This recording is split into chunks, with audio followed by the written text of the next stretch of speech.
The ab wheel rollout is a great core exercise when done properly. Unfortunately, it's also an exercise that most people get wrong. I'll show you the 7 most common mistakes the average person makes and how to fix them. Sup guys, Daniel Vadnal, Fitness FAQs. The first area I want to talk about is the hip flexion component of the ab wheel rollout. Now this first version may seem perfectly fine to you. I mean, after all, I am staying in a hollow body shape, right? If we want to optimize our form, this is not the best approach. Let me explain why. By starting in a hip flex position, we're not only reducing our range of motion, but also relying more on our hip flexor muscles to assist in the rollout. This is okay when you're first starting out because beginners need to use all their available muscle groups to complete the rollout. With this flexed form, take note of the start position. The hips are flexed and the roller is close to the body. Also, in the end position, there's quite a large distance between my belly button and the floor, which shows the excessive flexion at the hip, even at end range. What you want to do instead is start and remain in a hip extended position. You can see the difference in the setup here. My bum is back towards the heels and the posture is quite flexed. As the hips are extended forwards, the tension in the midsection increases as the core muscles are now working in a lengthened state. I want you to check out this comparison here so you can completely understand what I'm talking about. The top video is the hips flexed error and the bottom is the hips extended correction. It's a small detail, but the minor change in hip position will completely change the feel of the exercise and of course the results that you get from the rollout. At the end range of motion, the hips extended posture forces the abs to work harder and the distance traveled is actually greater, meaning more core strength. The other difference in form is the starting position. To stay on tension with the hips extended technique, the roller will be a fair distance ahead of the body when you come back. Compare this to the hips flex technique. The bum is coming back towards the heels, which means the hip flexors have done a huge amount of work to finish off the exercise. Alright, here we go. The ultimate sin for the ab wheel rollout, lower back position. I'm sure most of you watching this video have seen other people make this mistake, relaxing the anterior core and letting the lower back arch. This tends to happen when people don't respect the exercise enough and fail to create the required tension throughout range. Otherwise, it simply comes down to not being strong enough to roll out entirely and the range of motion must be reduced, or other core work should be trained first. Speaking of range of motion, consistency with form is difficult to maintain when doing your rollouts. The first few reps will be excellent, full range of motion with good technique. Next thing you know, the rest of the reps are hit or miss. One is really short, the next is medium range, then short. You realize the previous one is short and then you go too far and then the lower back arches.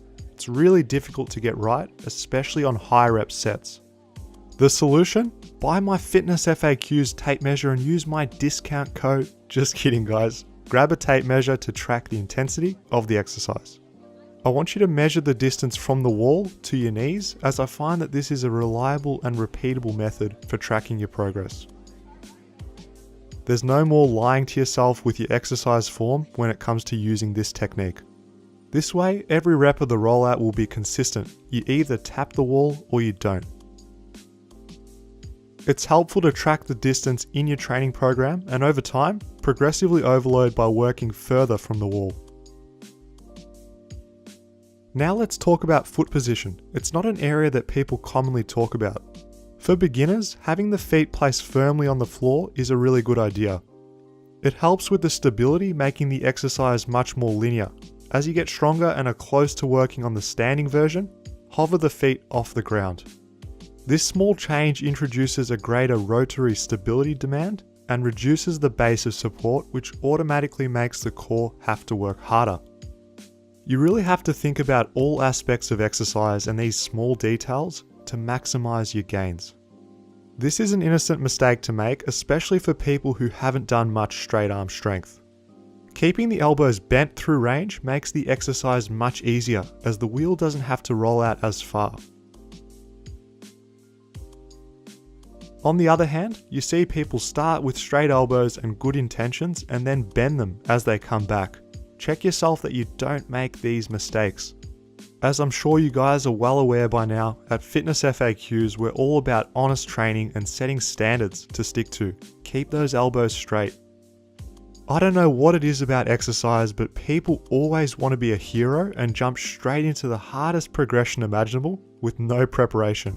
I guess people have just watched someone else do it and figured, I can do that. I can do 20 sit-ups. This will be easy for me.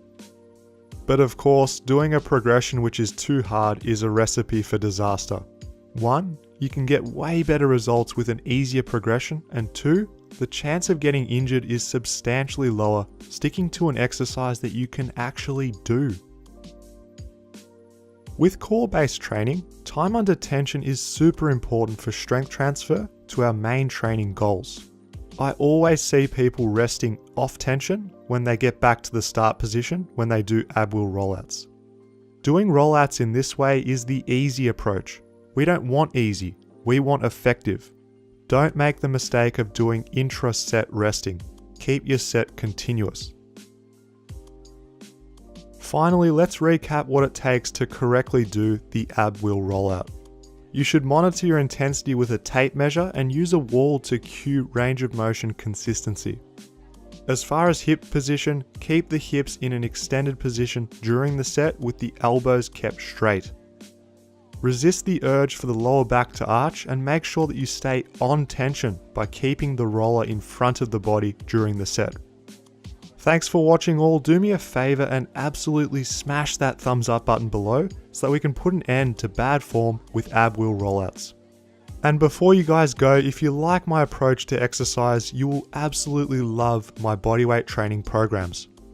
Go to fitnessfaqs.tv and let me guide you on the path to bodyweight mastery.